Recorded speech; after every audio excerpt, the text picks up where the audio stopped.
bonsoir. Merci d'être connecté sur abidjantv.net, votre télévision sur Internet. Cette édition de notre condensé hebdomadaire d'information générale sera dominée par l'actualité politique, économique et culturelle. Le chef de l'État, le président Laurent Gbagbo, a effectué les 26, 27 et 28 novembre une visite officielle dans la région des Savanes.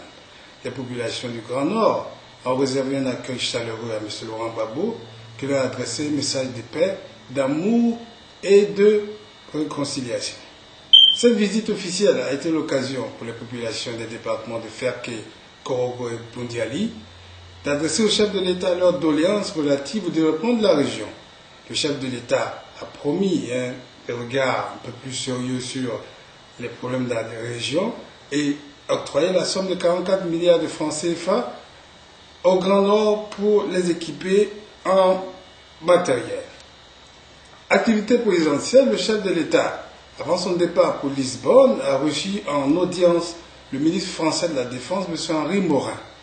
Deux sujets à l'ordre du jour de cette audience, le maintien de la force Licorne et le processus de paix de Ouagadougou. À sa sortie d'audience, M.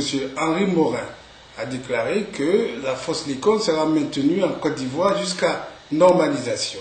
Notons que cette visite constitue un dégel dans les relations entre Abidjan et Paris. C'est en effet le premier membre du gouvernement français de Sarkozy à effectuer une visite officielle en Côte d'Ivoire.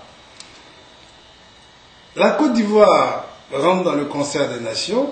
J'en ai pour preuve la réunion générale des 39e assises de l'UPF, l'Union de la presse francophone, qui s'est tenue à Abidjan et à Yamoussoukro les 3 et 8 décembre.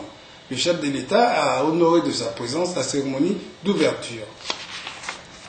Après la visite officielle historique du président du PDCI, M. Henri Konan Bédié à Koumassi, M. Alassane Draman Ouattara se rend à son tour dans cette commune pour une visite officielle. La mobilisation est en cours pour faire de cette visite une réussite parfaite.